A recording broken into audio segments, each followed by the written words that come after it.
The boardroom stretched before Marcus Cole like a courtroom, all polished mahogany and floor-to-ceiling windows, framing Boston Harbor 20 stories below.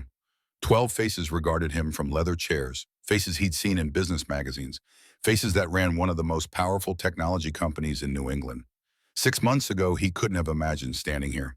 6 months ago, he'd been counting quarters in his truck, wondering if he had enough gas money to make it through the week. Joseph Werner sat at the head of the table, silver hair, perfectly coiffed, hands folded over a manila folder thick with accusations. His voice carried the clipped authority of old money and older prejudices. Ms. Ashford, this board has lost confidence in your judgment. Your foundation is nothing more than a public relations stunt designed to distract from ongoing federal investigations. We're voting today on your removal as chief executive officer. Victoria Ashford stood near the window, silhouetted against the morning light. She didn't flinch, didn't shift her weight. Marcus had learned to read her stillness, the way a predator goes motionless before striking. Before you vote, I'd like you to meet someone.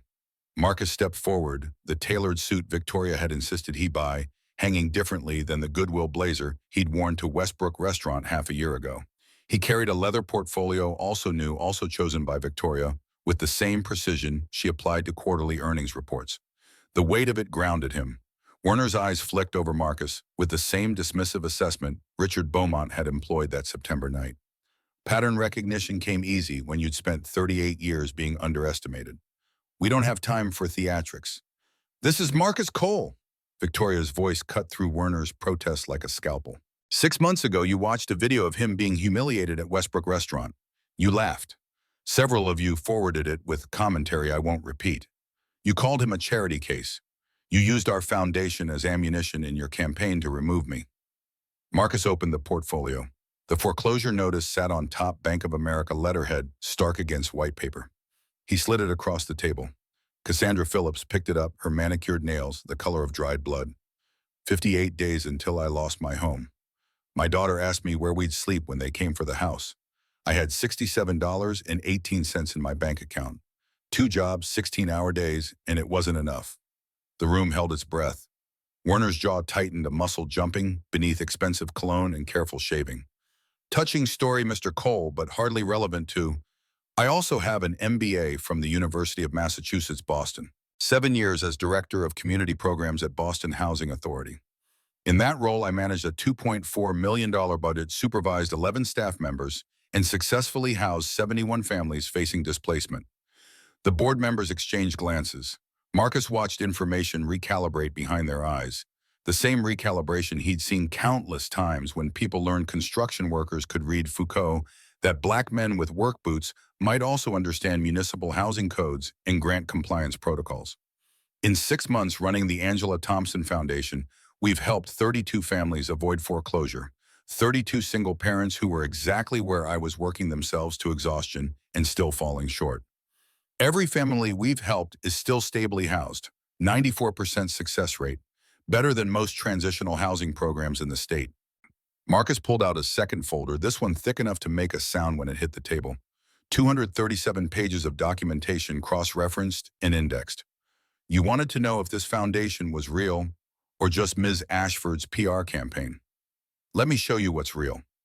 He froze, holding their attention like a conductor holds an orchestra in the moment before the downbeat. Victoria's slight nod was permission and pride in equal measure. 6 months earlier, Marcus said, and the words became a door opening backward into September. The alarm's electronic shriek pulled Marcus from dreams of Angela. 5:30 a.m. on Thursday, September 18th, same as every weekday for 3 years. He silenced it before the second beep muscle memory, keeping the noise from reaching Zoe's room down the hall. The apartment's thin walls transmitted sound like confessional screens he'd learned to move through morning routines with the silence of someone who'd spent years trying not to wake a sick wife during her few precious hours of sleep. Angela's photograph watched from the nightstand. The hospice photographer had captured her 3 days before the end, when she could still smile without wincing. Marcus touched the frame's corner the way he'd touched her hand those final mornings, a gesture that had become prayer and goodbye and promise all at once. The kitchen counter displayed his failures in neat stacks. Rent notice $800, 2 months overdue, total $1,600. Electric bill, $142, final warning before shutoff. Medical debt payment plan, $89 monthly, 31 months remaining from the 40,000 they'd accumulated during Angela's final year. And beneath them all, the foreclosure notice from Bank of America, bold letters, announcing 58 days remaining before they'd lose the house Angela had chosen because it had good light for Zoe's bedroom. His phone's banking app, loaded with the reluctance of bad news, delivered $67.18. Payday wasn't until Friday. Zoe needed new shoes. Her toes had started curling in the current pair. The pantry held enough for maybe 4 more dinners if he stretched the rice and beans. Marcus made breakfast on autopilot: scrambled eggs, toast, orange juice, measured precisely to stretch the carton through the week. He'd gotten good at mathematics of scarcity, the algebra of not enough. The envelope tucked behind the coffee canister held $238 in 20s and 5s, 3 months of tips and extra shifts and skipped lunches. Tonight, Westbrook Restaurant. Zoe's 80th birthday, the first one since Angela's death, where he'd promised something special instead of just survivable. Zoe emerged at 6:15, already dressed in the blue cotton dress Angela had sewn 4 years ago. The hem had been let out twice the waist, adjusted with careful stitching that spoke of a mother who'd known she was sewing for a future she wouldn't see. The brave pendant hung around Zoe's neck, molded clay letters on a simple cord painted in art class, with the intense concentration 8-year-olds brought to projects they deemed important. Is tonight really happening? Her voice carried hope and disbelief in equal measure, a combination Marcus heard too often from his daughter. Westbrook, 7:30 reservation. I saved exactly enough. He showed her the envelope, let her count the bills. Financial literacy mattered, Angela had insisted. Don't shield her from reality, just from despair. Teach her numbers, teach her planning, teach her that poverty is a circumstance, not an identity. Mommy would be proud. Zoe's fingers traced the envelope's edge. You work so hard. Marcus's voice caught on the words trying to form. He cleared his throat, bought himself 3 seconds. We don't beg, Zoe, we build. Your mom taught me that. Zoe touched the brave necklace, a gesture she'd developed in the year since Angela's death, fingers to clay whenever uncertainty crept in. I made this for tonight, so I'd be brave like Mommy was. The construction site sprawled across 3 city blocks in South Boston's steel frames, rising toward a skyline that promised luxury condos for people who'd never worried about foreclosure notices. Marcus arrived at 7 before most of the crew and spent 30 minutes reviewing the day's structural plans. Reading blueprints soothed something in his brain that the physical labor couldn't reach: the satisfaction of systems making sense, of measurements adding up correctly, of problems having solutions if you just understood the underlying framework. Devontae Freeman found him in the job trailer at 7:40, coffee in hand and curiosity written across his weathered face. 45 years of construction work had left Devontae with shoulders like bridge supports and the kind of wisdom that came from watching patterns repeat across decades. Big night tonight, huh? The fancy place? Marcus folded the blueprints, careful with the corners. Zoe deserves something special. 8 years old, no mother, father, working 3 jobs. She deserves one night that feels normal. 2 jobs, construction and restaurant. The correction came automatic, protective. But Devontae's eyebrow raised, and Marcus realized his mistake. He'd mentioned the Thursday night work once months ago, probably during a lunch break, when exhaustion had loosened his usual privacy. 3, Marcus admitted. I tutor GED students Thursday nights at Trinity Church. $20 an hour cash. Devontae settled onto the trailer's metal steps, sipping coffee with the patience of someone who knew when to wait for a story. You used to run that whole community program there, before Angela, housing assistance, job training, the works. Why'd you quit? The question arrived without judgment, which somehow made it harder to answer. Marcus had practiced deflections, had refined his casual explanations until they sounded true. Needed steady income, program work doesn't pay rent on time. But you were good at it, real good. Helped like 60 families get into stable housing, right? 71. The number emerged before Marcus could stop it, before he could pretend not to remember. But who's counting? Devontae's knowing smile suggested he understood exactly what those 71 represented, not just statistics, but names, faces, children who'd stopped moving between shelters because someone had known which forms to file and which housing authority bureaucrats responded to, persistence versus which ones needed gentle pressure from city councilors who owed favors. The day passed in familiar rhythms: rebar placement, concrete forms, safety checks. Marcus performed with the thoroughness Angela had called his teacher voice. At lunch, he ate the peanut butter sandwich he'd made at home, while the other guys ordered from the food truck. $3.50 saved. It added up, same as debt did, just slower and never fast enough. The restaurant where Marcus worked evening shifts occupied a middle tier between fast food and the places that required reservations. Diane had hired him 3 years ago when desperation probably showed on his face like a rash, and she'd kept him on through every schedule conflict and late arrival caused by Angela's deteriorating condition. The day after the funeral, she'd left a card on his locker. Take the time you need. Job's here when you're ready. He'd been ready in 4 days. Grief was expensive and rent didn't pause for mourning. Tonight, Thursday, he served tables with the efficiency of someone who'd learned to read customer needs before they articulated them. Table 6 needed water refills before they noticed their glasses emptying. Table 9 wanted separate checks without the awkwardness of asking. Table 12's anniversary deserved acknowledgement but not intrusion. He moved through the dining room like a chess player 3 moves ahead, anticipating needs and solving problems before they escalated into complaints. Diane watched from the host stand, her 50-something face creased with the particular approval of someone witnessing competence. "You're too good at this." She caught him between the kitchen and table 9. "You manage conflict like you've done it professionally. Just customer service." No. Diane's contradiction came firm enough to stop him mid-step. "You read people. You anticipate problems. You de-escalate tension before it develops. I've hired managers with hospitality degrees who can't do what you do naturally." The compliment settled uncomfortably. Marcus had spent 3 years cultivating invisibility in this job, being good enough to keep employed, but not so good anyone looked too closely at the gap between his capabilities and his position. Questions led to conversations. Conversations led to explanations. And he'd grown tired of watching people's faces shift when they learned about the MBA, the community programs, the trajectory interrupted by cancer and caregiving, and the brutal mathematics of American healthcare. His shift ended at 6. Marcus showered in the employee bathroom, changed into the suit he'd brought in a garment bag. The fabric was tired but clean-pressed with care that couldn't quite hide its age. He checked himself in the mirror, presentable enough he hoped for a restaurant that probably judged people by the cost of their shoes. Zoe practiced table manners with her stuffed animals while Marcus double-checked his wallet, $238 in the envelope, $67.18 in his bank account, enough for dinner with maybe $10 left over for emergencies that always seemed to find him. "You ready, baby?" Zoe stood smoothing the blue dress with small hands that were so much like Angela's it hurt to watch. The brave pendant caught the light. "I've been practicing all week, Daddy. I know exactly how to be fancy." The Uber arrived at $718 that felt like extravagance until Marcus remembered the parking fees at Westbrook would cost twice that. He settled into the back seat with Zoe, the $238 folded carefully in his jacket's inside pocket. His phone buzzed bank notification, insufficient funds warning for the upcoming mortgage payment. He dismissed it without reading the full message. Tonight was about Zoe. The drowning could wait until tomorrow. Boston lights painted the car windows as they drove through neighborhoods that marked class boundaries as clearly as border checkpoints. From Dorchester's worn stoops to Back Bay's pristine brownstones, 20 minutes of geography spanning decades of economic divergence. Zoe pressed her face against the glass, watching the city transform.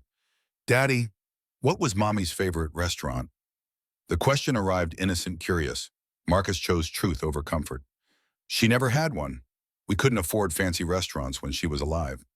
"Then why are we going to one now?" Marcus turned from the window to meet his daughter's eyes. 8 years old and already too perceptive and already asking the questions that mattered. "Because you deserve to see that you belong anywhere. That being poor doesn't make you less than anyone else. That your character matters more than your bank account." Zoe absorbed this with the seriousness she brought to important lessons. Her small hand found his fingers squeezing. "Miss Diane at your restaurant is nice, but sometimes customers are mean to you. I see how they look at you when I visit." The observation landed with the weight of truth witnessed. Marcus thought about the condescending tones, the impatient snaps for service, the occasional slurs delivered just loud enough to sting, but quietly enough to deny. He'd learned to let it slide off, to smile and refill water glasses and collect tips from people who saw him as scenery. People judge by appearances, baby. Can't control what they think. Can only control how we respond. The Uber pulled up to Westbrook Restaurant at 7:28. Marcus tipped the driver $3, 10% acceptable, but not generous enough to notice. Every dollar counted when you had 67 left until Friday. Westbrook occupied a converted warehouse in the Seaport District, all exposed brick and iron chandeliers and windows overlooking the harbor. The kind of place that appeared in Boston Magazine's annual Best Of lists, where reservations required 6 weeks' notice and entrees started at $45. Marcus had called the day after Zoe's birthday last year, planning ahead with the same careful calculation he applied to stretching grocery budgets across lean weeks. The glass door was heavy enough to signal wealth. Inside, marble floors amplified every footstep, turning entrance into announcement. Crystal chandeliers cast light that flattered carefully moisturized skin and tailored clothing. The other diners looked like they belonged in this light, like marble and crystal were their natural habitat. Marcus wore his only suit purchased 8 years ago for job interviews that had become Angela's funeral, cleaned and pressed, but showing its age in the slight shine on the elbows and the cut that spoke of department store clearance racks. His work boots were the dress shoes. He'd polished them this morning until the scuffs became less obvious. Zoe's handmade dress stood out against the Ralph Lauren and Brooks Brothers surrounding them, like a hand-drawn map in a GPS world. The hostess looked up from her iPad with a professional smile that flickered when her eyes completed their assessment. Celeste, her name tag read. 28, maybe perfectly highlighted hair, the kind of thin that came from Equinox memberships and portion control. Name, Cole, 7:30 reservation. Celeste's fingers moved across the screen with practiced efficiency. Her eyes lifted to Marcus's face, dropped to his boots, rose again to the frayed collar of his shirt, where Angela's careful ironing couldn't quite hide the wear. "One moment, please." She disappeared through a door marked management. Marcus and Zoe stood in the entrance, increasingly aware of the glances from nearby tables. Not hostile looks exactly, just noticing. The way people notice things out of place, a stain on white tablecloth, a spelling error in an important email, a black man in work boots occupying space reserved for different demographics. 8 minutes passed. Marcus checked his phone twice, watched 3 other parties arrive after them, and get seated immediately. Zoe's hand tightened in his small fingers, pressing hard enough to dimple his palm. Richard Beaumont emerged from the management door with the smooth glide of someone accustomed to delivering bad news in pleasant tones. 42 expensive suit smile calibrated for difficult conversations. His handshake was firm and brief, released before genuine contact could occur. "Mr. Cole, I'm Richard Beaumont, General Manager. There seems to be a situation with your reservation." Marcus kept his voice level, his posture straight. 3 years of holding his tongue through worse had trained him well. "I confirmed this morning. Reservation for 7:30. "Yes, well." Richard's hands performed a subtle gesture, palms up, shoulders, slightly raised, the universal signal of powerless sympathy. "Our system shows the table was reassigned to one of our regular patrons. We have a policy of prioritizing our established clientele during peak hours." The words were smooth stones, each one carefully selected to avoid explicit accusation while accomplishing the same goal. Marcus had heard this language before in job interviews and apartment viewings, in parent-teacher conferences, where his daughter's behavioral issues got discussed in terms that never quite mentioned race, but somehow always circled back to it. "I made this reservation 6 weeks ago." "I understand your frustration, Mr. Cole." Richard's tone suggested he understood nothing beyond the need to resolve this situation quickly and quietly. "However, Westbrook maintains certain standards. Our clientele expects a particular atmosphere, a certain level of, what standards does my reservation not meet?" The question came sharper than Marcus intended. He felt Zoe's hand tighten again, felt her small body pressing against his leg. Richard's smile never wavered, professional armor against legitimate questions. "Our dress code requires business formal attire. Leather shoes, pressed suit, appropriate accessories." Marcus looked down at himself, then back at Richard. "I'm wearing a suit and tie." "Perhaps." Richard's pause carried whole paragraphs of subtext. "Our sister location in Dorchester might be more suitable for your needs.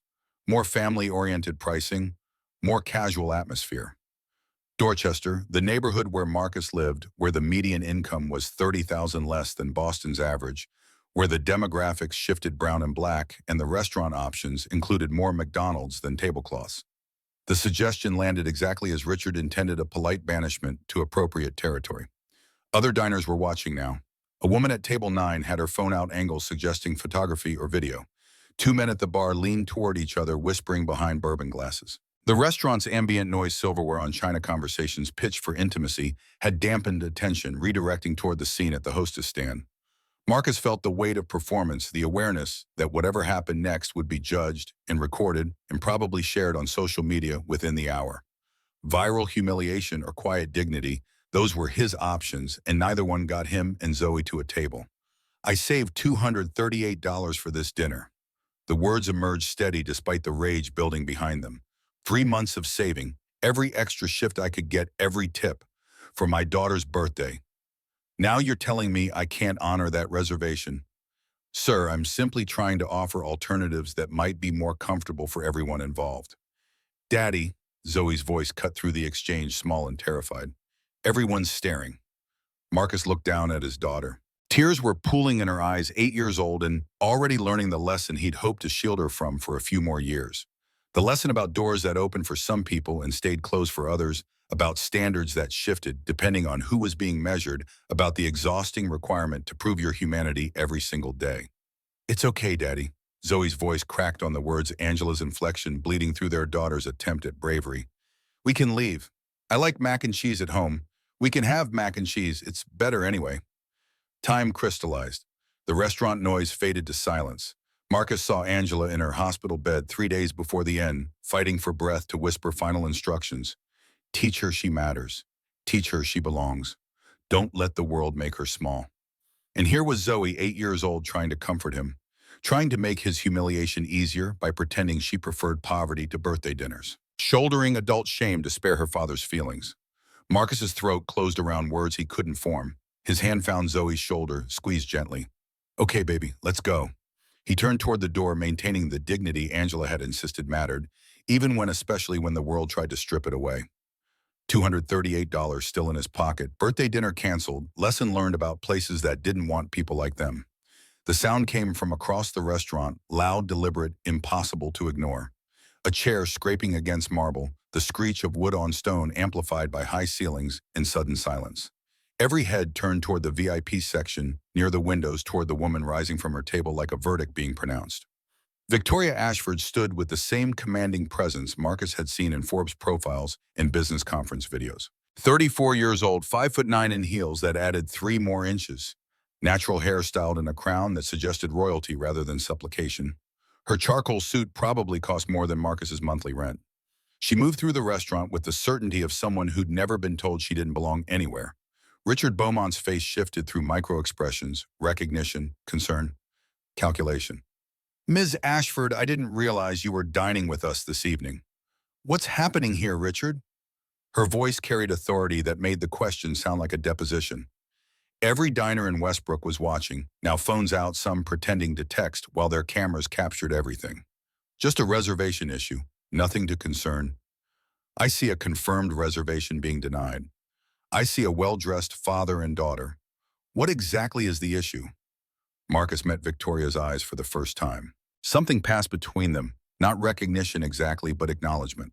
She saw him, not through him, not past him, not with the assessing dismissal Celeste and Richard had employed.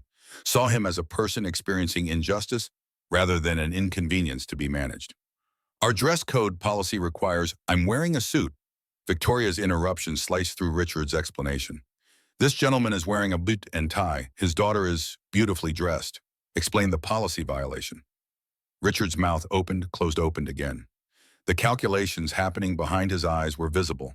Fire a wealthy black woman in front of witnesses, or maintain the discriminatory practice that had probably been Westbrook's unofficial policy for years.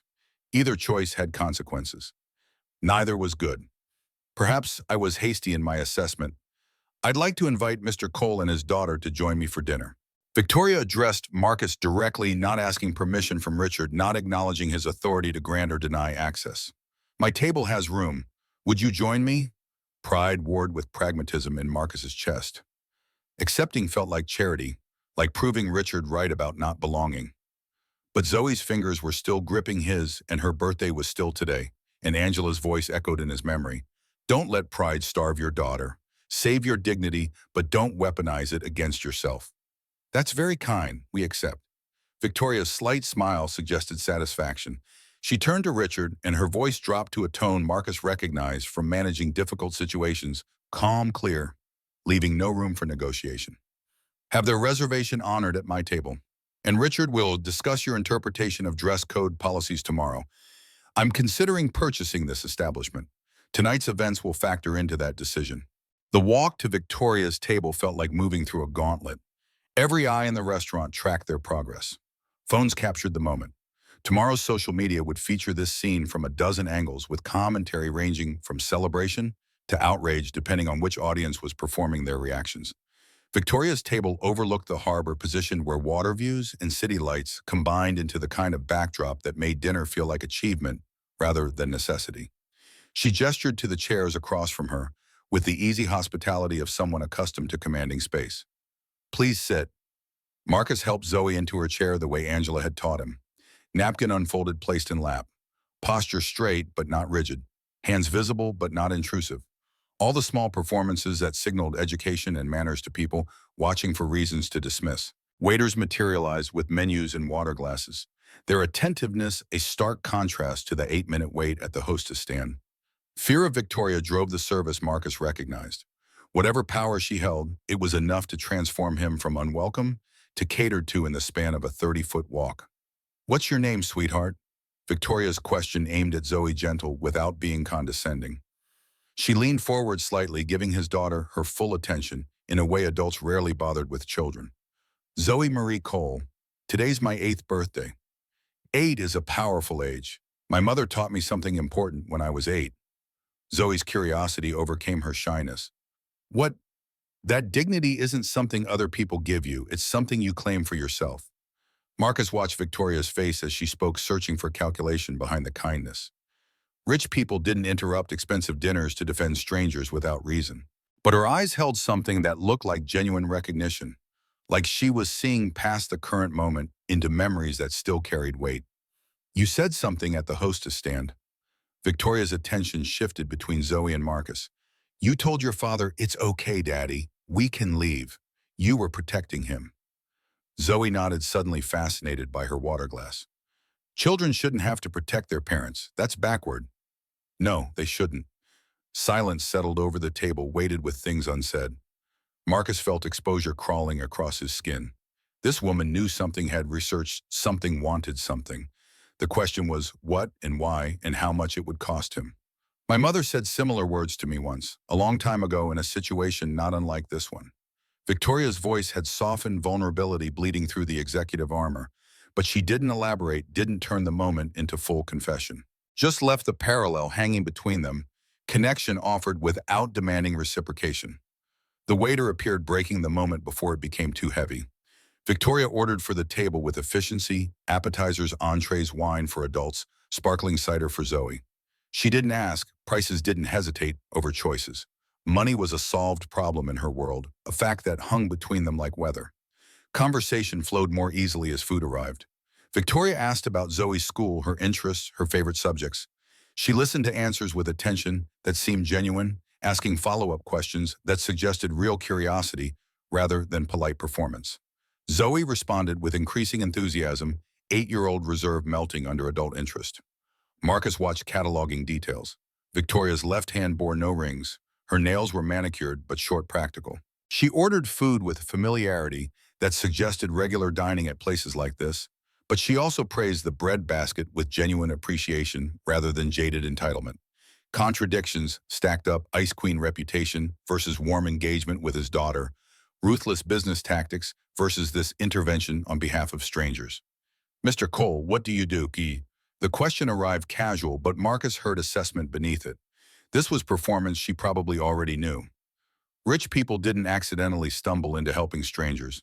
Construction and restaurant service. And before that, the follow-up confirmed his suspicion. She wasn't asking from curiosity. She was establishing what he'd admit.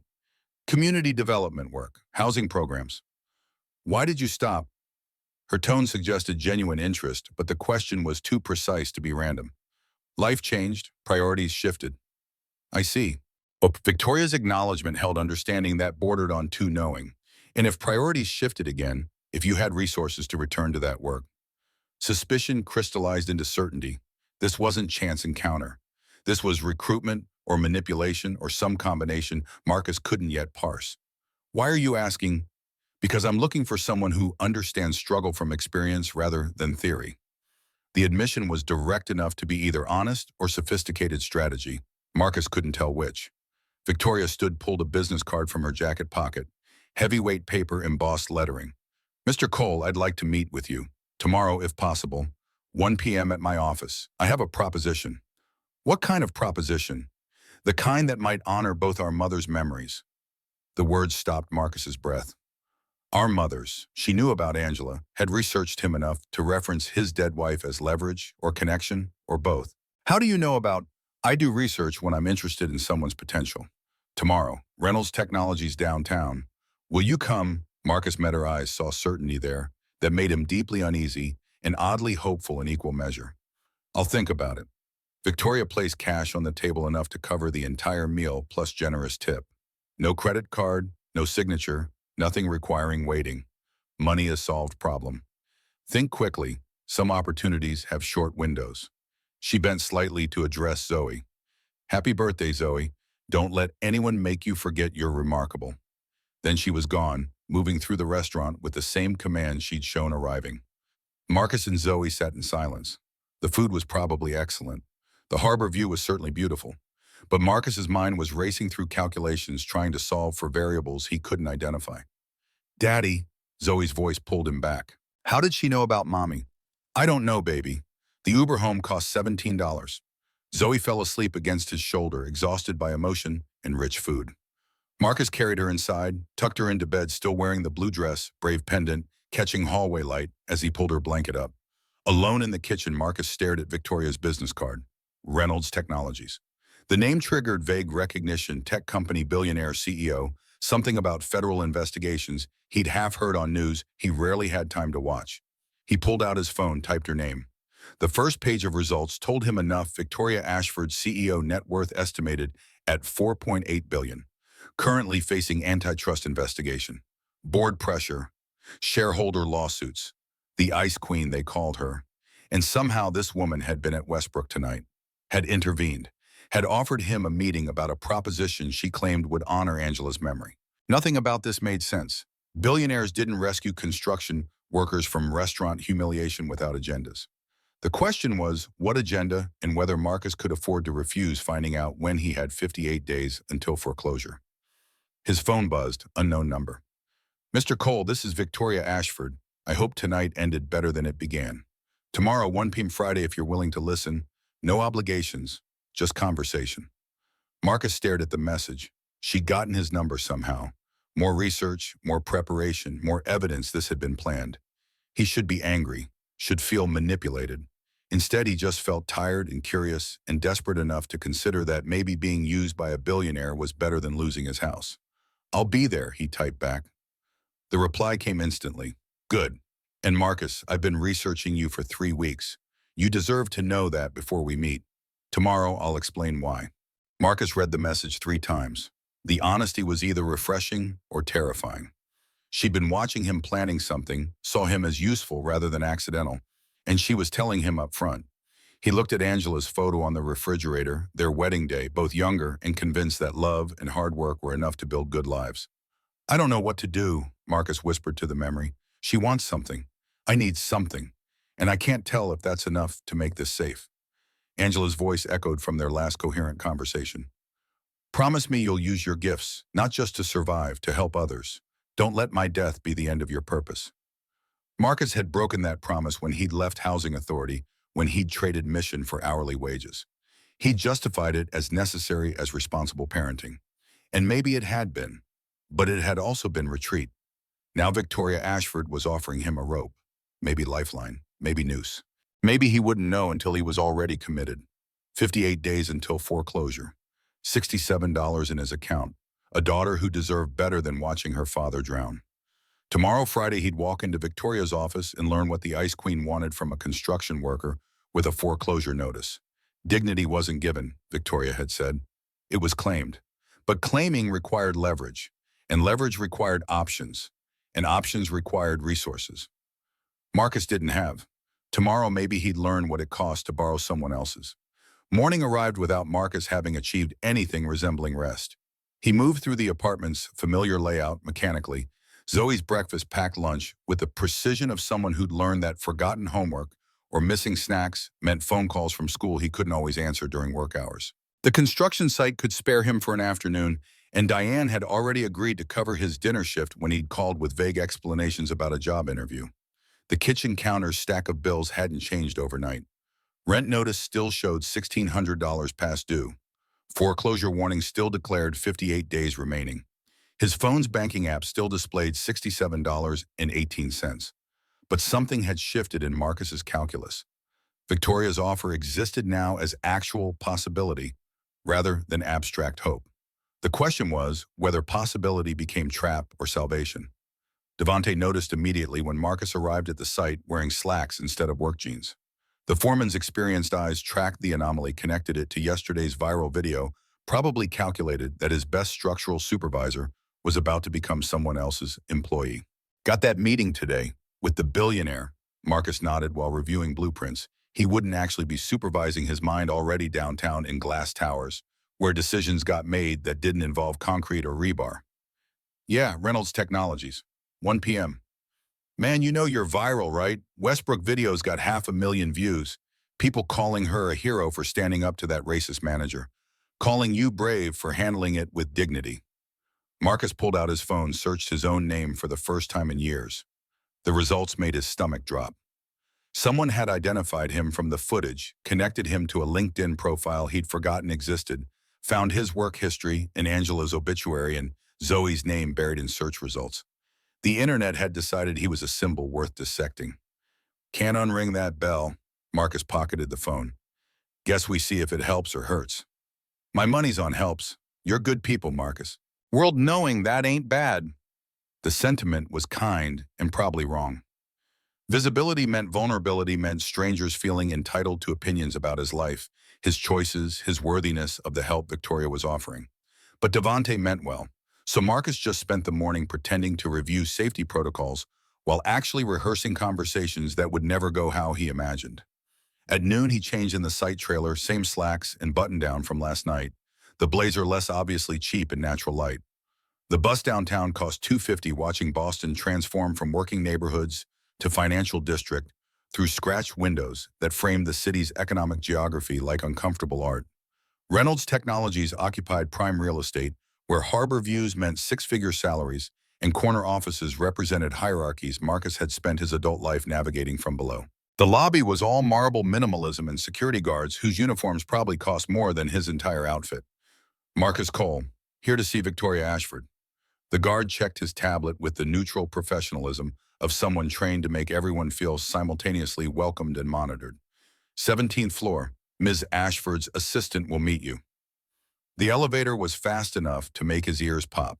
When doors opened, a woman waited, fitted dress, natural hair, in Locke's expression, managing professional warmth without crossing into actual friendliness. Mr. Cole, I'm Helena. Ms. Ashford is finishing a call. She led him through open workspace where dozens of employees pretended not to stare at the viral video man walking past their desks. Whispers were audible even over ambient phone calls and keyboard clicks. Marcus kept his eyes forward, refusing to perform shame for their entertainment. Victoria's office occupied the corner with floor-to-ceiling windows, offering views that probably cost more per square foot than entire apartments in Marcus's neighborhood. She stood at her desk, phone pressed to ear, free hand gesturing as she talked. Seeing Marcus, she held up one finger.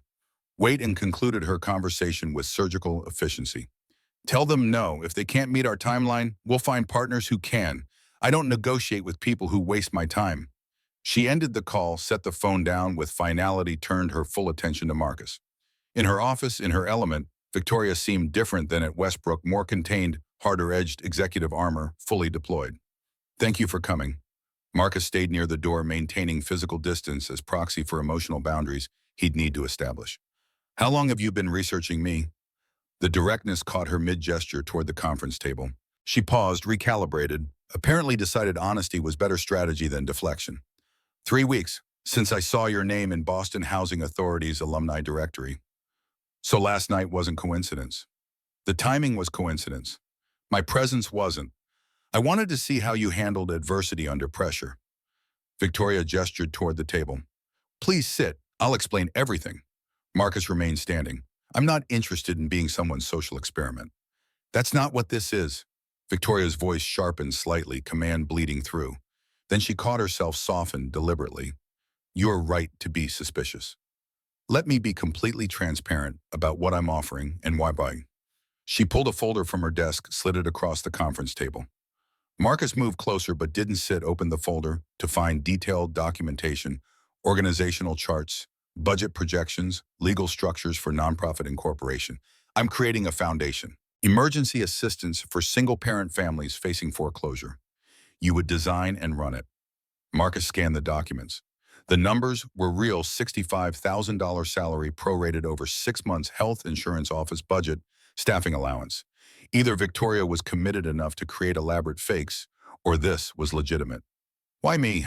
There are professional, nonprofit executives with more recent experience who've never been $67 away from losing their homes, who've never had to choose between their daughter's medicine and electricity, who've never heard their child try to comfort them by saying, "It's okay, Daddy."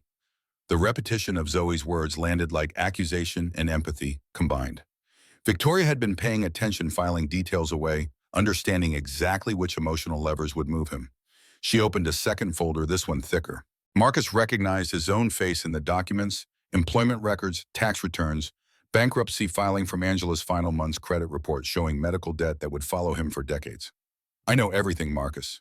Your MBA from UMass Boston, 7 years at Boston Housing Authority as Director of Community Programs, 71 families successfully placed in stable housing, 3 community partnerships you built from nothing. Then Angela got sick. Marcus's hands tightened on the folder's edge.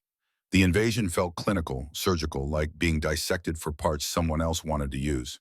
You left Housing Authority because you needed flexible hours for caregiving. After she died, you needed immediate income. Construction paid weekly, restaurant paid nightly. You abandoned your calling because survival required it. The judgment implicit in abandoned made Marcus's jaw clench. He'd made the only choices available, had prioritized keeping Zoe fed and housed over abstract professional fulfillment. Victoria's summary reduced impossible decisions to character weakness. My calling was keeping my daughter alive. And you succeeded, heroically. Victoria's acknowledgement came without condescension. Now I'm offering you a chance to return to your purpose with financial security. She pulled out a third document, the actual job offer terms, spelled out in legal language that looked legitimate enough to have involved actual attorneys.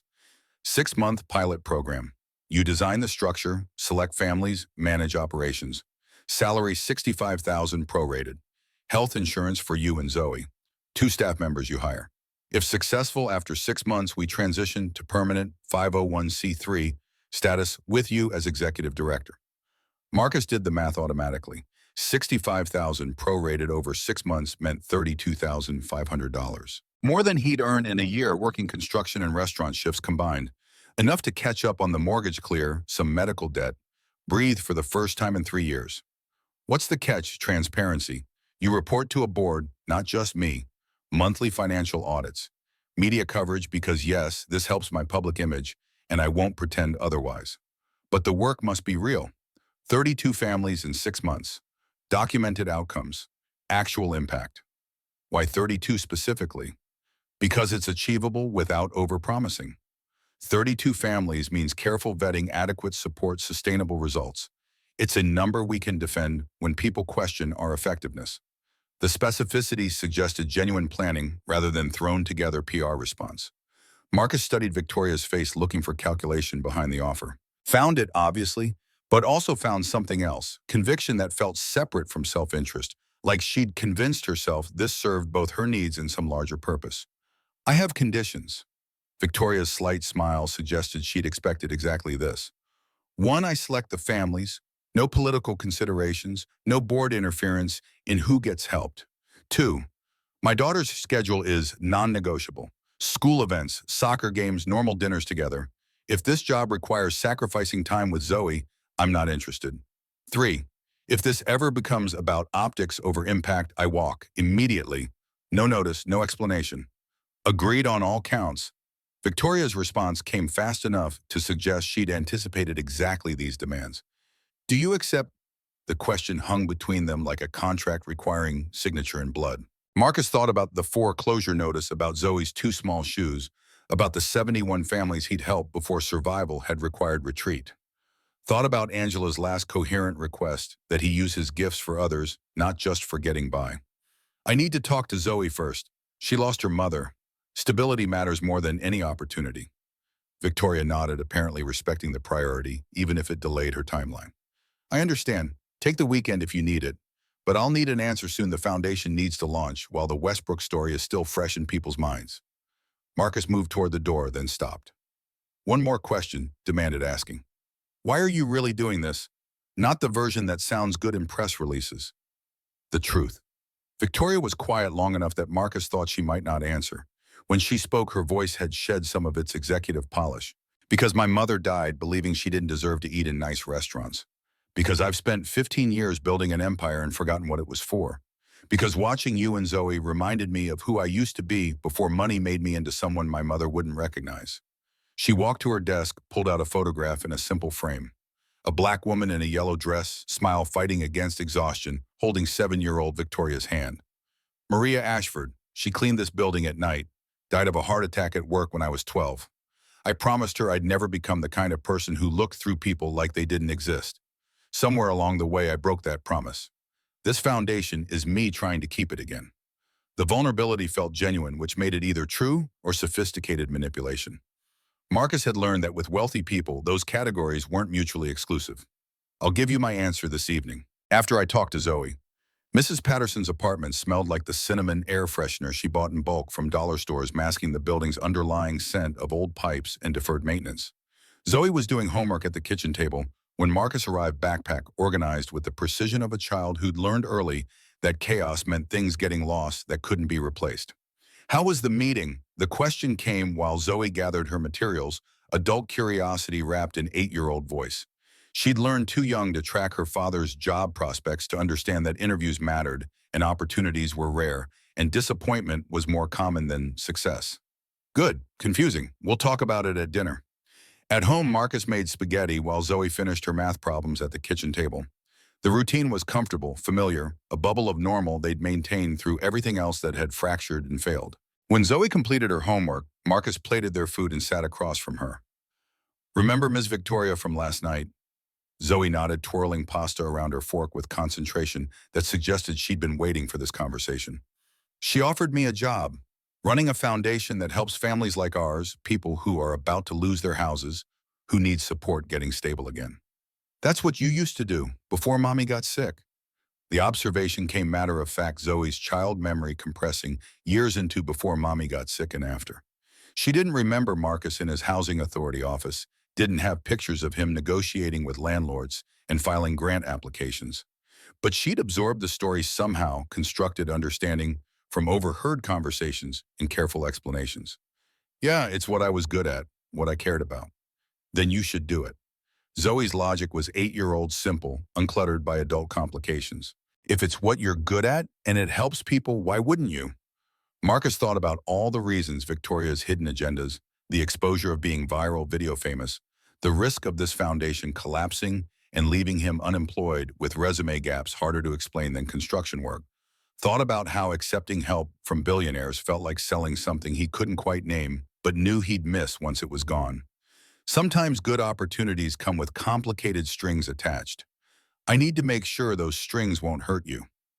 Zoe set down her fork, her expression shifting into serious child mode that made her look eerily like Angela. Will you still pick me up from school? Yes, that's non-negotiable. Will we still have dinner together every night? Every single night, that's in my conditions. Will we have to move again? Marcus heard the fear beneath the question.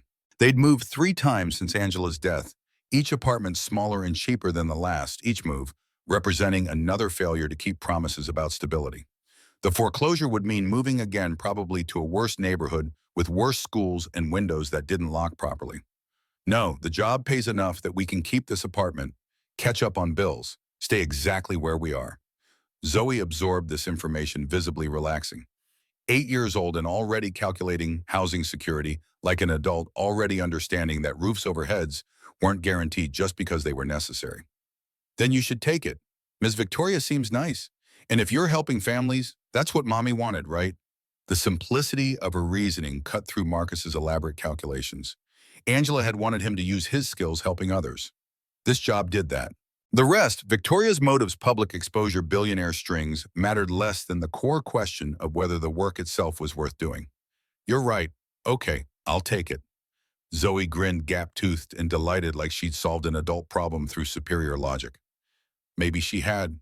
Maybe Marcus had been overthinking, letting suspicion and pride complicate what should have been straightforward decision-making. After Zoe went to bed, Marcus texted Victoria, "I'll take the role. When do we start?" Her response arrived within minutes, like she'd been waiting. "Excellent. Can you start in 2 weeks, October 2nd? That gives us time for legal setup and office preparation." Marcus thought about his construction job, about Diane at the restaurant, about burning bridges versus keeping options open. 2 weeks was professional notice, gave him time to transition without leaving people stranded. 2 weeks works. Send the paperwork. Will do. And Marcus, thank you. This matters to me more than you probably believe. Marcus didn't respond to that. Whether it mattered to Victoria was her business. Whether it helped actual families was his. As long as those interests aligned, the partnership could work. He gave notice, Friday morning, Devante accepting it with the philosophical resignation of someone who'd watched good workers move on before. "You'll be missed, but you're doing the right thing. Construction will always be here if you need it. Purpose work, that's harder to find." Diane took the news with similar grace, though she extracted a promise that he'd come back for the occasional shift if the foundation ever failed. Insurance against uncertainty. The kind of safety net people who'd survived poverty understood was necessary even when optimism suggested otherwise. Joseph Werner's office occupied the same floor as Victoria's, but faced inland rather than harbor view, a subtle hierarchy Victoria had enforced when restructuring executive spaces 3 years ago. The deliberate slight still rankled, just one item on Werner's extensive list of grievances. Cassandra Phillips sat across from his desk, leather chair creaking as she shifted weight. 48, inherited wealth from real estate and strategic marriages, board member, primarily because her investment firm controlled enough Reynolds shares to demand representation. She'd aligned with Werner's faction early, recognizing that Victoria's aggressive growth strategy exposed them all to regulatory risk. The video has 240,000 views now. Werner pulled up footage on his monitor, watching Marcus and Zoe being humiliated for the dozenth time. Comments are calling Victoria a hero. Globe ran a profile this morning, painting her as some kind of social justice warrior. Cassandra studied the screen, fingers drumming against her armrest. Why should I care about her PR victories? Because she's using this incident to launch a foundation, making herself look like a saint while federal investigators are examining our books, creating sympathetic narrative that board members will hesitate to disrupt. The logic was sound enough to make Cassandra lean forward, attention sharpening. What kind of foundation? Emergency assistance for single-parent families facing foreclosure. Marcus Cole running it, construction worker. She's positioning as inspirational story of redemption through her generosity. Werner's contempt made the words acidic. Pure theater designed to rehabilitate her Ice Queen image while we're under federal scrutiny. So expose it as theater. Show the board she's wasting company resources on pet projects. Werner shook his head, appreciating Cassandra's directness while recognizing its limitations. We need more than accusations. We need evidence that the foundation is illegitimate, that Cole is unqualified or hiding problems, that Victoria's judgment is compromised enough to justify removal. Cassandra's expression shifted into calculation, Werner recognized from years of corporate maneuvering. You want me to investigate Cole? I want you to find anything that makes him look like a charity case she's exploiting for publicity. Financial disasters beyond the obvious, foreclosure, inappropriate relationships, anything that undermines the narrative she's building. Werner slid an envelope across his desk. 10,000 in hundreds cash that wouldn't appear in any ledger or leave electronic trails. Cassandra picked it up, weighed it without counting. What if there's nothing to find? Man might be exactly what he appears, struggling father trying to rebuild. Then we create doubt. Audit irregularities that raise questions. Family selection criteria that look arbitrary. Conflicts of interest between Cole and Victoria. Werner's voice dropped to the register he used for instructions that couldn't be repeated. The foundation is new enough that accusations alone will force board scrutiny. Cassandra pocketed the envelope, her hesitation suggesting some limit to her ruthlessness that Werner would need to navigate around. 3 weeks until the emergency board meeting. That's tight timeline for building a case. We don't need a perfect case. We need enough doubt to justify board action questioning Victoria's priorities. In corporate governance, uncertainty is often sufficient for removal. After Cassandra left, Werner sat alone reviewing the Westbrook video again. The way Victoria had stood up, commanded the restaurant, challenged Richard Beaumont. With absolute certainty, it was the same presence she brought to board meetings, the same refusal to accept limitations that had built Reynolds Technologies into a $4.8 billion company. And that was precisely why she needed to go. Vision was valuable until it became liability. Conviction was admirable until it threatened shareholder returns. Victoria had served her purpose building the company. Now she was becoming the obstacle to its stable, profitable future. Werner began drafting messages to other board members, planting seeds, raising questions, building coalition. 3 weeks until the emergency meeting. 3 weeks to destroy the foundation before it could establish legitimacy. 3 weeks to remove Victoria Ashford and install leadership that understood the difference between running a company and running a crusade. Sometimes destruction was just preparation for better construction. Werner had learned that truth across 40 years of corporate governance. Victoria would learn it too once the board delivered its verdict. The following Friday evening, Marcus stood in the grocery store with Zoe's basket containing more than they'd bought in a single trip for 3 years. The foreclosure was still pending, wouldn't be resolved until his first paycheck cleared.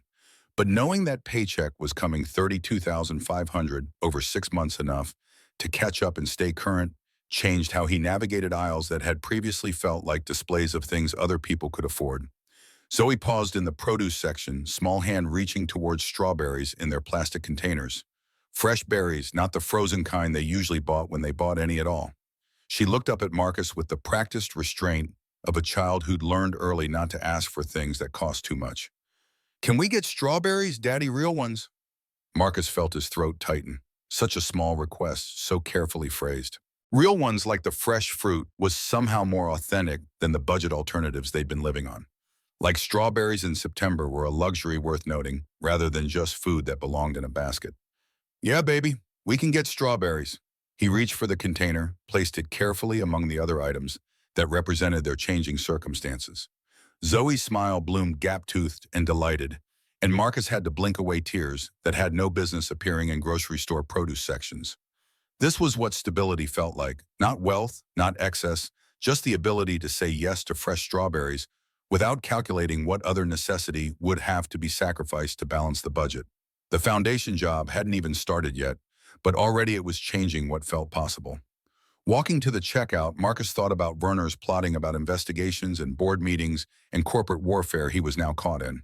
Thought about Victoria's hidden agendas and the ways he was being used as symbol and weapon. Thought about all the complications that came with accepting help from people whose motives were never simple. But he also thought about Zoe's strawberries, about families he'd soon be helping avoid foreclosure, about work that felt like purpose instead of just survival. Maybe this was real. Maybe despite all the political maneuvering and billionaire strings, this was their second chance at building lives that included small luxuries like fresh fruit and stable housing, and the breathing room to think about futures instead of just getting through today. The mathematics of hope were harder to calculate than the mathematics of poverty. But standing in the checkout line with strawberries in his basket and his daughter's hand in his, Marcus decided to trust the equation even knowing he didn't control all the variables. Werner could plot, Victoria could maneuver, the board could judge. Marcus would do the work, help the families build something worth protecting. And whatever battles came next, at least he'd face them from position of having said yes to strawberries. Some victories were that small. Some hope was that fragile. But both were real enough to matter. The foundation office occupied 1,200 square feet on the 3rd floor of a building Victoria owned in Jamaica Plain. Not prestigious enough to intimidate the families they'd served, not decrepit enough to suggest the operation was temporary. Marcus arrived 2 hours before the scheduled staff meeting, wanting time alone with the space before other people's energy filled it. 3 desks arranged in an L shape, filing cabinets that locked, computer system with passwords only he and Terrence would know. The wall behind his desk remained empty. He'd fill it later with photos of families, help documentation that the work was real and continuing. For now, the blankness felt appropriate, a canvas waiting for proof that his return to this calling mattered beyond Victoria's PR needs. Helena arrived at 8, carrying boxes of office supplies and the careful professionalism she'd maintained since the Reynolds Technologies meeting. Marcus had hired her despite or because of recognizing her as Westbrook's former hostess Celeste. She'd applied under her real name, had been direct about her previous employment during the interview.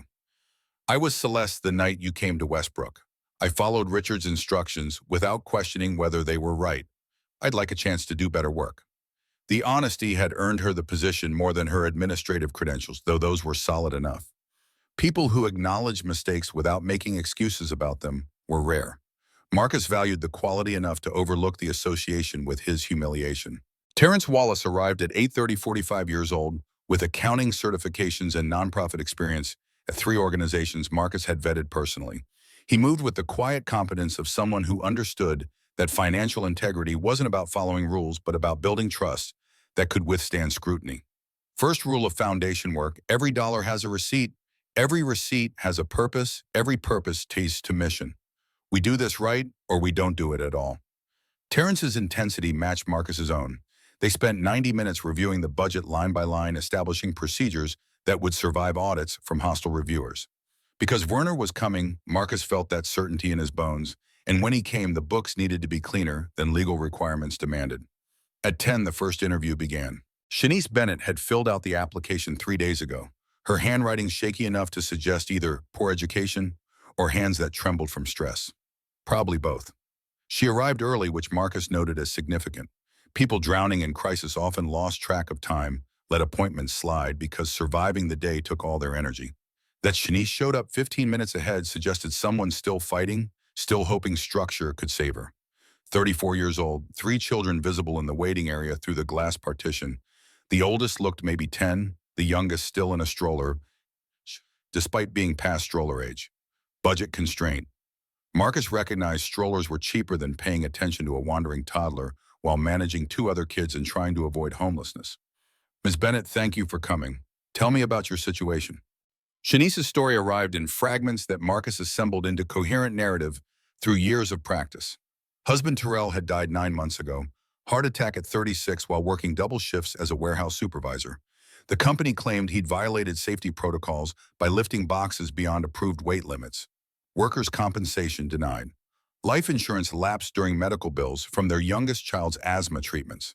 Now Shanice worked 2 jobs, morning shift at a nursing home, evening cleaning offices, and still brought home $2,300 monthly against $3,400 in basic expenses. The eviction notice gave her 30 days. She'd already lost her car to repossession, was borrowing her sister's beater to get to work, would lose both jobs without transportation. The mathematics of poverty spiraled like that, each loss amplifying the next, each crisis making the following one more likely. What would stability look like for you? Shanice's answer came with the specificity of someone who'd calculated this from every angle. 3 months rent, $3,900 total. Buys me time to find one better paying job instead of 2 barely paying ones.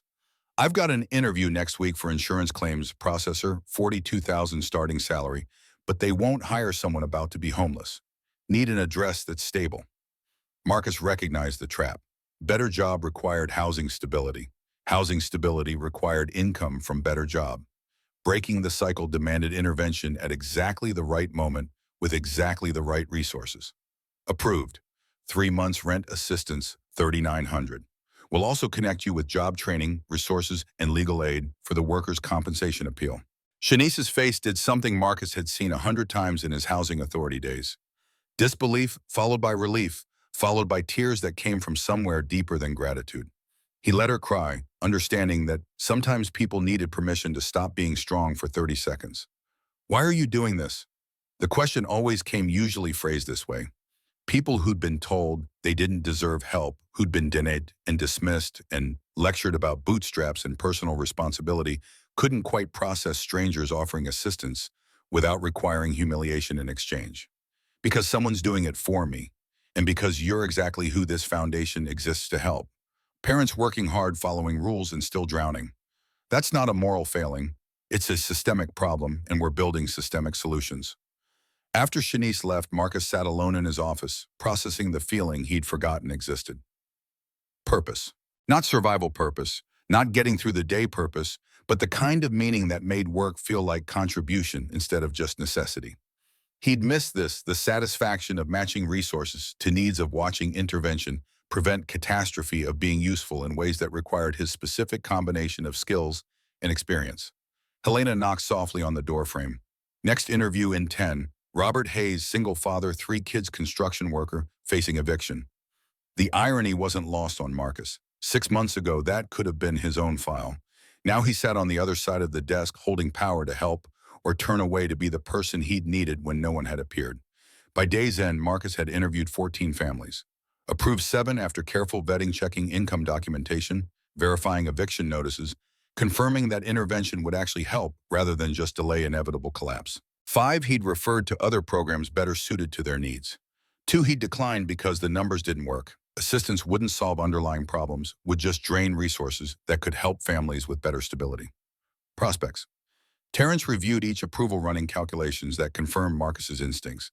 7 families meant $26,800 in initial assistance. Against a 6-month budget of $200,000, they were pacing toward helping 32 families total. Exactly the deliverable Marcus had promised Victoria. Good first day. Terrence closed his laptop with satisfaction. You've still got the instincts. Probably better now than before. How do you figure? You've lived it recently. Most nonprofit directors are 3 degrees separated from the crisis they're managing. You were almost homeless 6 months ago. Makes you sharper about what actually helps versus what just feels good to give. The observation landed with uncomfortable accuracy. Marcus had approved Robert Hayes' application partly because he recognized himself in the man's file, understood exactly how construction worked, and single parenting and unexpected setbacks combined into foreclosure spirals.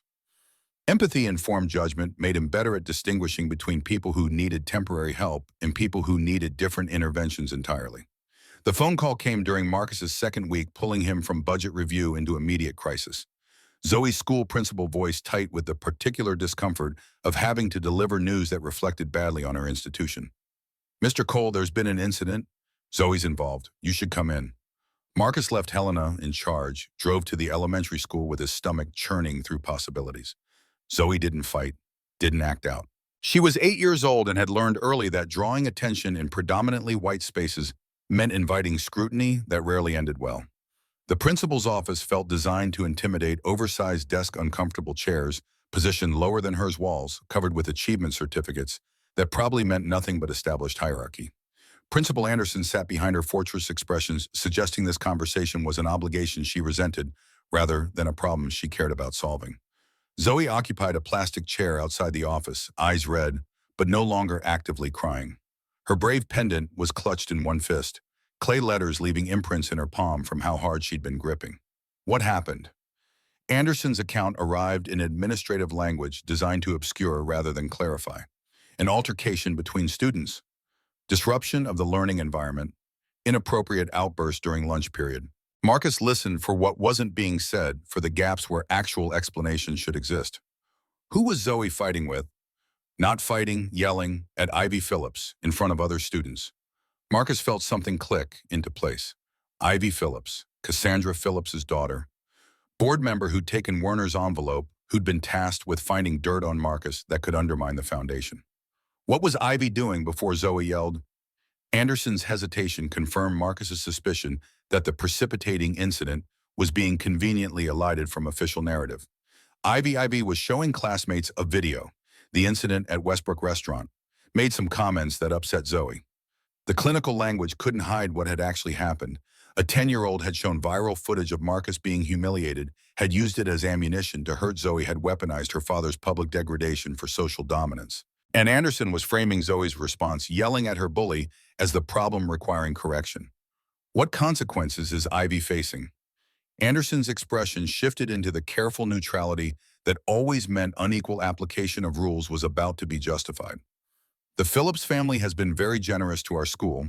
They fund our arts program, contribute to facilities improvements. Ivy's behavior was addressed privately with her parents. Translation: wealth purchased immunity from accountability. Ivy could torment Zoe with impunity because her mother's donations mattered more than basic fairness. Thank you for your time. Marcus gestured for Zoe to follow. Anderson's surprise was visible. She'd expected argument, justification, defensive parenting. Instead, Marcus was removing Zoe from an environment that had proven its priorities had nothing to do with protecting his daughter. In the car, Zoe stared out the window while tears tracked down her face. Marcus let silence hold space for her processing, didn't rush to comfort or explain or make the hurt smaller than it was. She said you only have a job because Miss Victoria felt sorry for you, that you're a charity case and everyone knows it. The words emerged in a rush, like poison Zoe needed to expel before it spread further. Marcus pulled into a parking lot, turned off the engine, shifted to face his daughter directly. Look at me, Zoe. She turned slowly, eyes meeting his with the wariness of someone expecting disappointment. Do you know why I have this job? Because Miss Victoria gave it to you. No, because I have a master's degree, 7 years of experience running community programs, skills that made me exactly what the foundation needed. Ms. Victoria recognized that. She didn't give me the job. She offered it. I earned it by being qualified. Zoe absorbed this, some tension releasing from her small shoulders.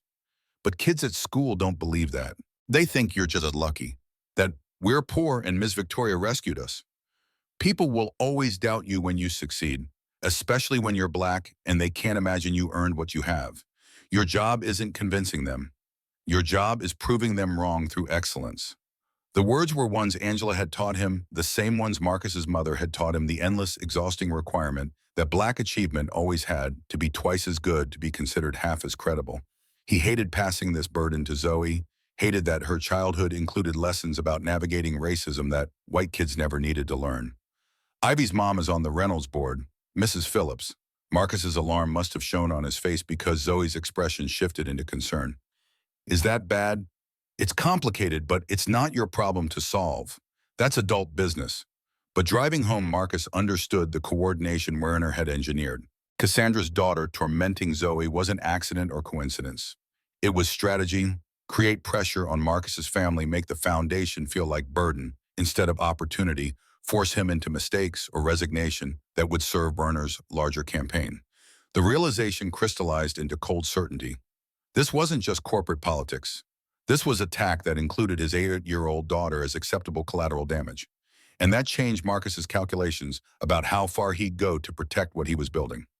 Victoria answered on the second ring background noise, suggesting she was in meetings that his call had interrupted. Marcus, is everything okay? Cassandra Phillips's daughter bullied Zoe at school today. About Westbrook, about the foundation, about me being a charity case. Principal basically excused it because the Phillips family donates money. Silence on Victoria's end, the kind that preceded explosions Marcus had learned to recognize. I'll handle it. No, we handle it. That's what partnerships mean. Victoria's pause suggested recalibration, adjusting to Marcus, asserting equal authority instead of accepting her protection. What are you proposing? I'm proposing we document everything.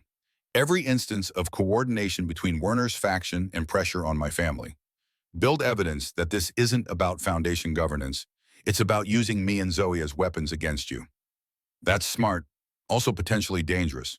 Werner doesn't like being outmaneuvered. Marcus thought about Zoe's tears, about 8-year-old children being deployed in corporate warfare, about the casual cruelty of people who saw others as instruments rather than humans. I don't care what Werner likes. He crossed a line involving my daughter. Now it's personal. Good. Victoria's voice carried satisfaction Marcus recognized from board meetings where she'd destroyed opponents who'd underestimated her. Personal means motivated. Come to my office tonight. We'll build a strategy. At Reynolds Technologies, after hours, the building felt different, quieter, emptier. The daytime performance replaced with nighttime reality of people working late because ambition demanded it. Victoria's office lights were the only ones burning on the 17th floor. She'd changed from executive armor into jeans and MIT sweatshirt transformation that made her seem younger and more approachable. Papers covered her conference table foundation, budgets, board communications, email chains, Marcus recognized as internal Reynolds discussions. I've been going through Werner's patterns.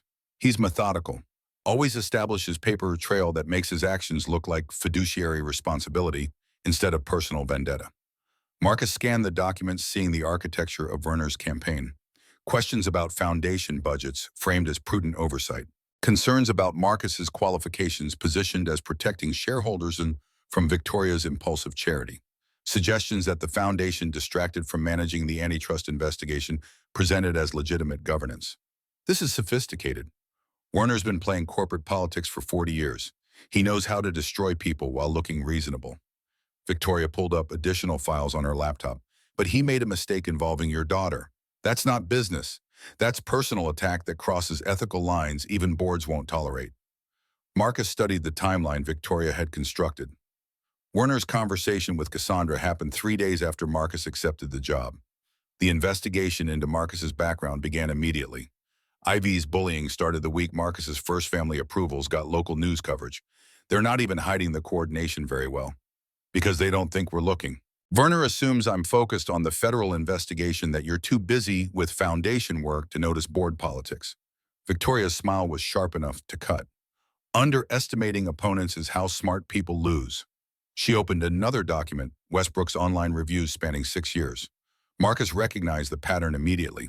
Multiple complaints from families of colors about selective seating mongered wait times despite reservations as dress code enforcement that seemed to correlate with skin tone rather than actual attire. This wasn't just about us. This is systemic. I know, I've been documenting it since the night we met. At least a dozen families with similar experiences, all dismissed as individual misunderstandings, but together they show pattern and practice. Marcus felt purpose sharpening into something that transcended his personal situation. This was bigger than Werner's campaign against Victoria, bigger than One Foundation's survival. This was about proving that discrimination wasn't aberration, but system, that what had happened to him and Zoe was happening to countless families who didn't have billionaire allies. What do we do with this? We present it at the board meeting. Show them Werner isn't protecting the company, he's protecting his investment in Westbrook's parent company. Conflict of interest that makes his governance concerns look like self-serving manipulation. The strategy was sound, but Marcus saw the gap. That requires admitting you knew about the discrimination pattern before buying Westbrook. Makes you look like you planned the whole thing. I did plan some of it. Victoria's honesty was refreshing after weeks of careful political maneuvering. Not the encounter that timing was genuine coincidence, but I'd been researching you for 3 weeks. I knew you'd applied to Westbrook. I went there intentionally to see what would happen. Marcus absorbed the confession, testing his reaction. Manipulation, definitely. But manipulation in service of exposing actual injustice, using her resources to create opportunity for intervention. The moral calculus was complicated enough that Marcus decided to focus on outcomes rather than intentions. Board won't care about your motives if the results are real. 32 families helped is 32 families helped regardless of why you started the foundation.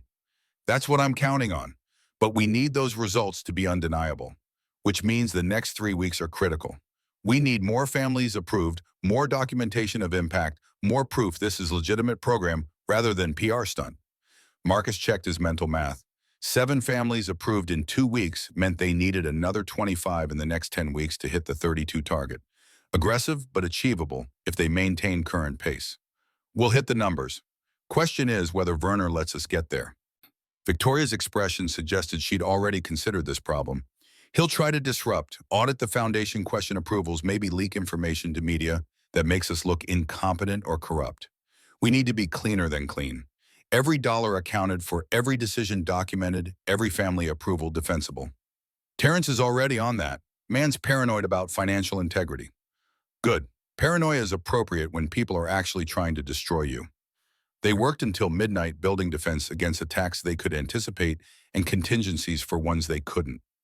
By the time Marcus left, he understood the battlefield clearly.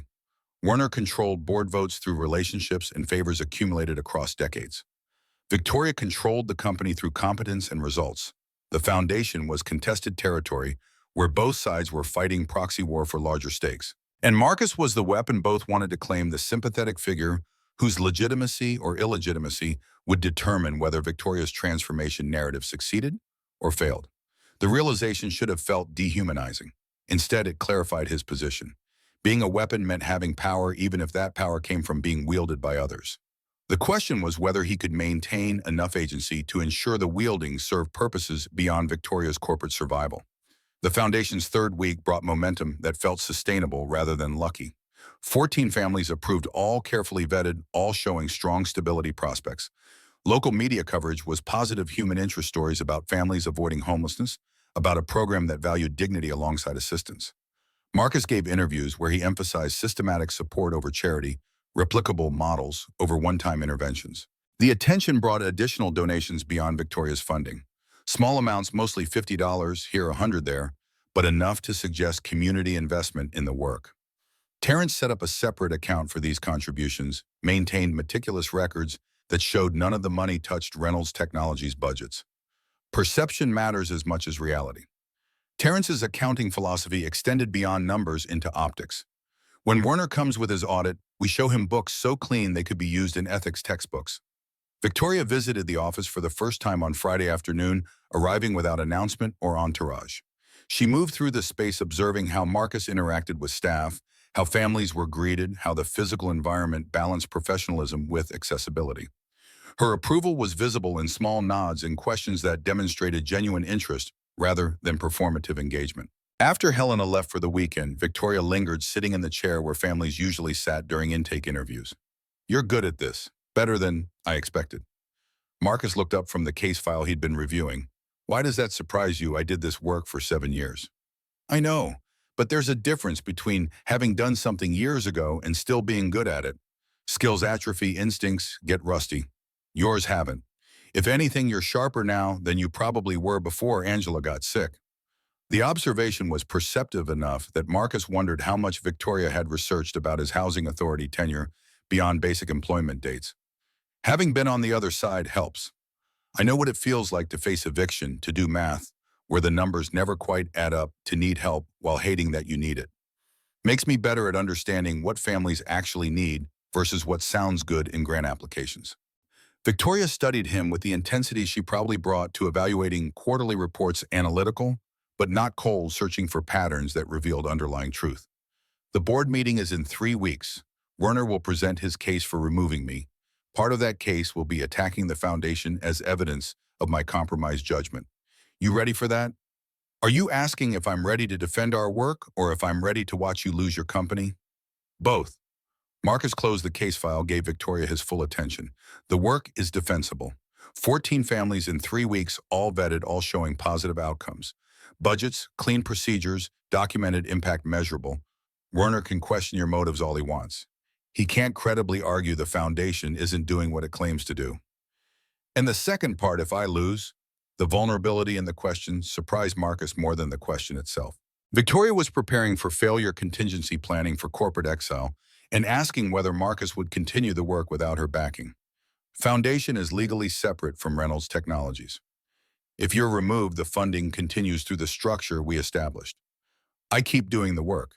You keep funding it from personal wealth if necessary. Werner gets nothing except your CEO position. Victoria's relief was visible, shoulders releasing tension Marcus hadn't realized she'd been carrying.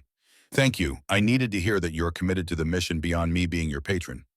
This stopped being about you the moment Shanice Bennett cried in my office. The moment Robert Hayes got to keep his apartment. The moment 14 families had their immediate crisis resolved. That's real, Victoria. Whatever happens with your corporate politics, that part stays real. The moment stretched between them, charged with something Marcus couldn't quite name. Professional respect was part of it, certainly. Shared purpose, mutual protection against common enemies. But something else was emerging too, attraction, maybe, or recognition of complementary strengths, or just the intimacy that developed when people fought battles together. Victoria stood breaking the tension before it could develop into something that would complicate their already complicated alliance. I should go. You probably have Zoe waiting. Weekly dinner night. We've been doing it since Angela died. Fridays are sacred. That's good. Stability matters, especially for kids who've lost a parent. Marcus walked Victoria to the elevator, professional boundaries reestablishing themselves with each step away from the moment they'd almost acknowledged what was building between them. Werner's going to escalate. Victoria's prediction came as the elevator arrived. He's running out of time before the board meeting. Expect something aggressive in the next week. Let him come, we're ready. After Victoria left, Marcus sat alone in the office that was already starting to feel like his space rather than borrowed territory. The walls needed filling, photos of families, documentation of impact, proof that this work mattered beyond corporate maneuvering. But the foundation itself was solid, built on skills he'd almost forgotten he possessed: serving purpose. He'd thought he'd lost when survival became his only goal. His phone buzzed with a text from Zoe. Ms. Victoria coming to dinner. Marcus smiled at his daughter's transparent matchmaking. The answer was no. Tonight needed to be just the two of them, maintaining the Friday tradition that predated Victoria's entrance into their lives. But Zoe's question suggested his 8-year-old had noticed what Marcus was trying to ignore, that the professional relationship was developing edges that extended beyond foundation governance and corporate politics. He texted back, just us tonight, but maybe we invite her next week. The response came immediately. Yes, she should meet us on Fridays. That way she knows we're normal.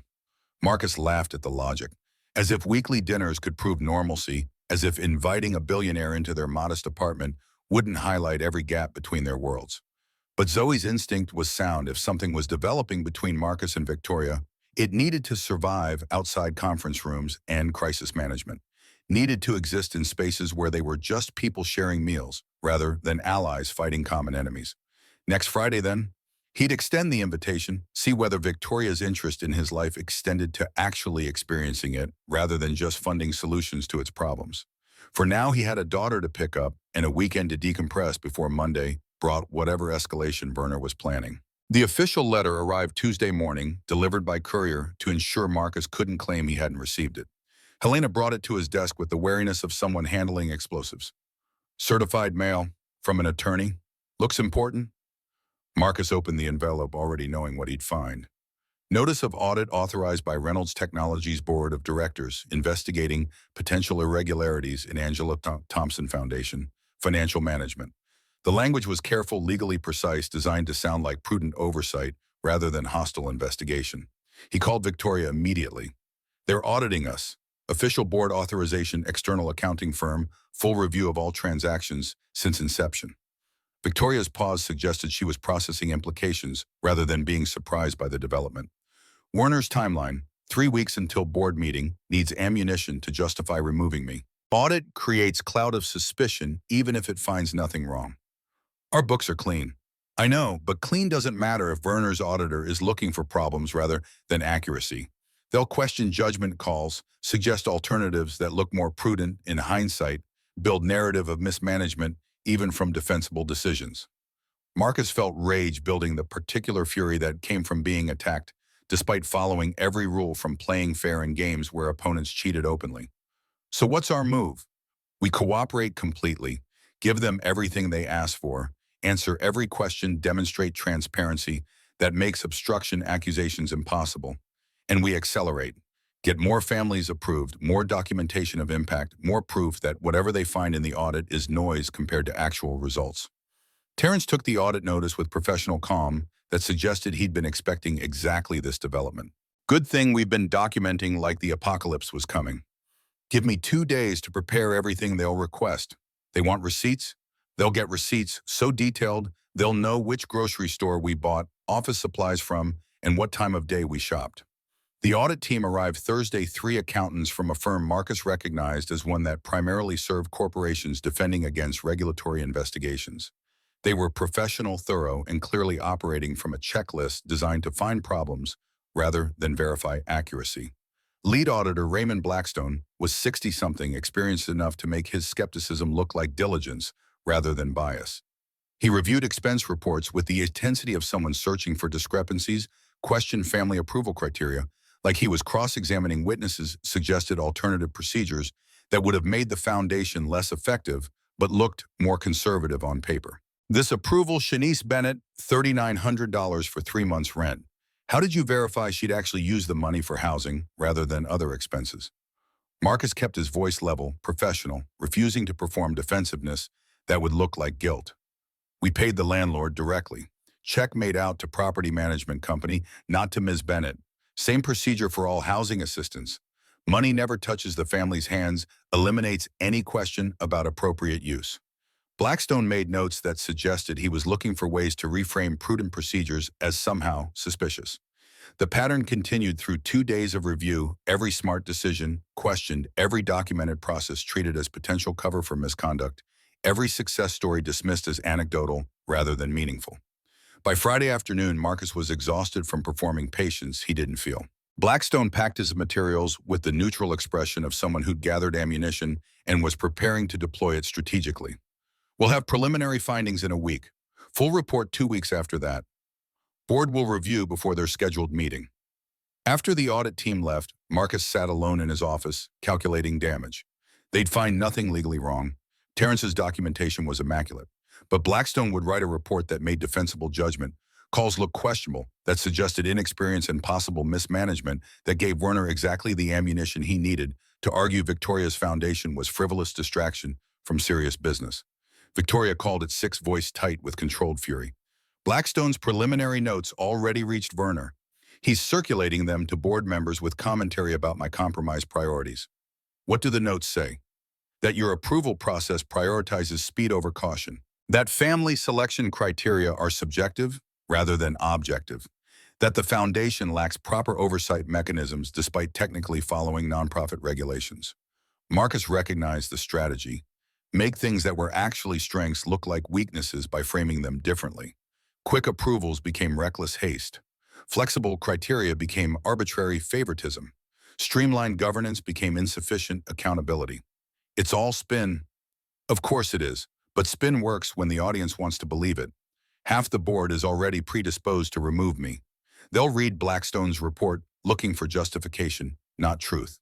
Marcus heard defeat creeping into Victoria's voice, the sound of someone who'd fought hard and smart, and was starting to recognize that sometimes that wasn't enough. We're not done yet. We've still got a week before the board meeting. Time to build our case and present it. What case? Werner controls the narrative.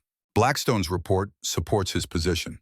I'm fighting with evidence that requires people to care about nuance and mission over simple metrics. Then we make them care. We bring families to the board meeting. Let Shanice Bennett tell them herself what the foundation meant. Let them see that the work is real and the impact matters beyond whatever spin Blackstone puts on procedures. Victoria was quiet, considering the strategy. That's risky. Exposing families to board politics, putting them in position where their crises become entertainment for wealthy people, judging whether helping them was worth Victoria Ashford's corporate position. I'll only bring families who volunteer, who understand what's at stake, and choose to participate. Agency matters, Victoria. Don't make decisions for people by assuming they're too fragile to handle complexity. The rebuke landed softly but clearly. Victoria's instinct to protect sometimes crossed into patronizing, forgetting that poor people navigated complexity every day and were fully capable of making informed choices about their own participation in battles that affected their lives. You're right, I apologize. Ask families if they're willing. If they volunteer, we bring them. Marcus spent Friday evening calling the families they'd helped, explaining the situation with the honesty they deserved. The board meeting mattered. Werner was trying to shut down the foundation by removing Victoria. Their testimony could make a difference, but only if they were comfortable being visible in corporate warfare that had nothing to do with them personally. Shanice Bennett agreed immediately. That foundation saved my family's life. Least I can do is show up and tell the truth. You let me know when and where. Robert Hayes was equally direct. Man helped me keep my kids housed. I'll testify anywhere, anytime. By midnight, Marcus had commitments from 6 families willing to appear. 6 voices that could cut through Werner's manufactured concern about governance procedures. 6 stories that proved the foundation was real, the work mattered, the results justified whatever imperfect processes Blackstone wanted to criticize. He texted Victoria the update. 6 families ready to testify. We present Tuesday at the board meeting. Make sure they have a platform to speak. Her response came 30 minutes later. You've given me hope again. Whatever happens Tuesday, thank you for that. Marcus stared at the message, reading vulnerability that Victoria rarely showed. She was genuinely uncertain about the outcome, genuinely afraid of losing the company she'd built, genuinely dependent on Marcus's strategy to have any chance of survival. The weight of that trust was heavier than any responsibility he'd carried since Angela's final days. But it also clarified his purpose. This wasn't just about helping families anymore, wasn't just about his professional redemption or financial stability. It was about proving that building things that mattered was worth protecting, even when protection required fighting people with more power and resources and institutional advantages. Werner had made this personal by involving Zoe. Now Marcus would make it existential by forcing the board to choose between comfortable corruption and uncomfortable justice. Tuesday would decide everything. Either the foundation survived and expanded, or Werner won, and Marcus returned to construction work and counting quarters, and trying to explain to Zoe why good work sometimes failed despite being good. But for now, he had a weekend with his daughter. Tomorrow was their standing Friday dinner, and he'd invited Victoria to join them. Small, normal moments before the battle that would determine whether those moments could continue. One day at a time, one family at a time, one choice at a time. Angela had lived by that philosophy through her illness. Marcus would honor it through this fight. The work was worth protecting. The families were worth fighting for. And if Werner wanted to destroy what they'd built, he'd have to do it publicly, in front of people whose lives proved his dismissal of mission over metrics was morally bankrupt, even if it was legally defensible. Marcus closed his laptop, turned off his office lights, locked the door behind him. Monday would bring final preparation. Tuesday would bring war. Tonight he'd rest and trust that the work they'd done was strong enough to withstand whatever attacks were coming.